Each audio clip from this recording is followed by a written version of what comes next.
see on kütus raketile. Tuleb neid heitereid, väga hea, ta kuulab mind.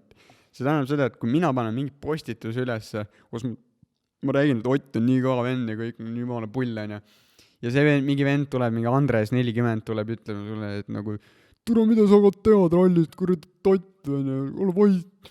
Siis mida sina ütled, on see, et nagu Norm, mul on endal fänn juures, vaata, vend vahib mu contenti.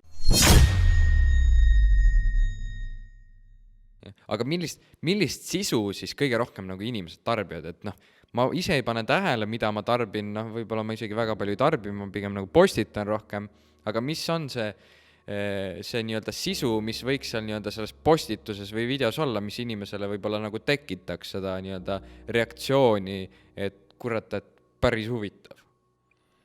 Ma ütleks, et see on tegelikult selline teema, kus jälle oleneb ettevõtte või personaalina. Aga ma arvan, et kuna meil on enamik inimesed siin sellised personaalbrändi potentsiaaliga inimesed ja kes ei kasuta seda ära, siis ma ütleks, et parim viis on see, kui sa lihtsalt hakkad dokumenteerima seda, mis sa oled, kes sa oled, mis sa teed igapäevaselt. Tegelikult oleks väga äge vaadata enda vanemaid 20 aastat tagasi, kuidas nad tegid mingisugust asja või ma ei tea, kuidas nad põhimõtteliselt tervet enda elu filmisid üles, pildistasid, jagasid enda mõtteid toona, panid mingisuguseid ütlusi, mõtteterasid välja. Jumal huvitav oleks tegelikult seda vaadata. Aga kuna tollel ajal ei olnud see võimalik, siis seda ei tehtud. Tehti lihtsalt fotokaga pilte ja videoid kuskil rannas ja see jäigi sinna, kus ta jäi ja väga palju ei tehtud. Aga kui me vaatame täna, siis täna on igal inimesel võimalik arhiivi jätta endast jälg, milleks on sotsiaalmeedia. Ja kui sa oledki näiteks jõle suur korvpallifänn ja sa mõtled, et nagu, see ei ole minu teema või minule ei sobi see sotsiaalmeedia värk ja et mis ma peaks tegema midagi, sest et mul ei ole midagi teha.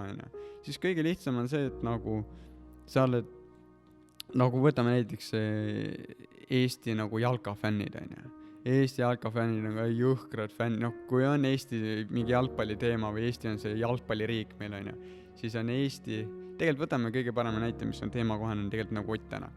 Praegu on kõik jõle suured Ott Tänaku fännid ja kõik igal pool sõidavad Hispaaniasse kohale või Eestis igal pool.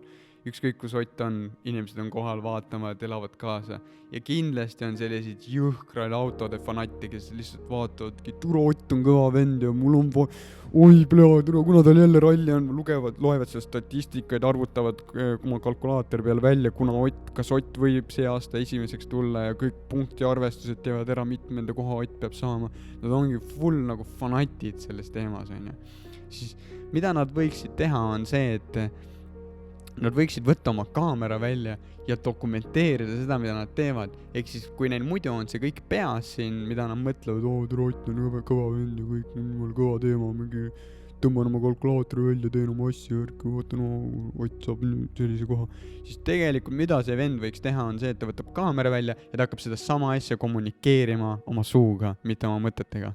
Ja ta võtab kaamera välja ja ta võibki hakata rääkima, et kuradi Otil on see kuu on kuradi 3 võitu veel vaja ja kurat tuleb maailmameistriks ja ta räägibki seda nii passioniga, et vennal silmad põlevad sees ja räägib ja inimesed nagu kõik need Oti fännid, kes praegu on, kõik lähevad vaatama seda venda, Turo, see on mingi rallifänn on ju, kõva, meiega resoneidib on ju, kõva vend, autovend räägib juttu ja kõike.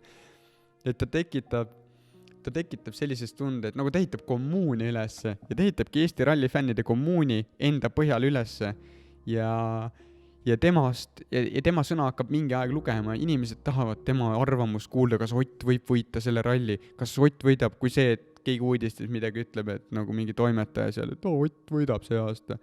Kui see, et mingi vend räägib ausalt seal kõike värki, et ongi perses. See aasta Ott ei võidagi. Et nagu see ausus ja kõik see enda personality välja tuua, see on see võti, mida paljud inimesed endas hoiavad, aga mida inimesed ei kasuta. Kindlasti on väga palju inimesi, kes praegu ei ole sotsiaalmeedias, et arvatavasti ka nendel põhjustel, et jumal teab, et kui selliseid videosid üles panna, siis jumal teab, mis inimesed minust mõtlevad, et võib-olla tekivad heiterid, keegi ütleb, et ma olen jobu ja ma näen hälvik välja ja mida sina ütled nendele inimestele, kes noh, tegelikult kardavad neid heitereid ja kardavad seda sotsiaalmeediat sellepärast, et noh, jumal teab, et seal on väga palju seda ka halba. See on kütus raketile. Tuleb neid heitereid, väga hea, ta kuulab mind.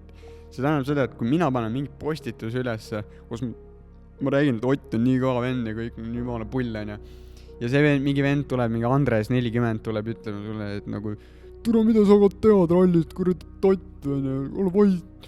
Siis mida sina ütled, on see, et nagu Norm, mul on endal fänn juures, vaata, vend vahib mu contenti ja siis sa paned veel ühe pildi ja vaatad jälle Andres 40 seal. No normaalne, las ta paneb oma dislike'i, ta vaatab vähemalt mind, teda kotib vähemalt, mida ma teen ja kui mind ei oleks seal, kes teeks contenti, siis Andresel oleks igav ju.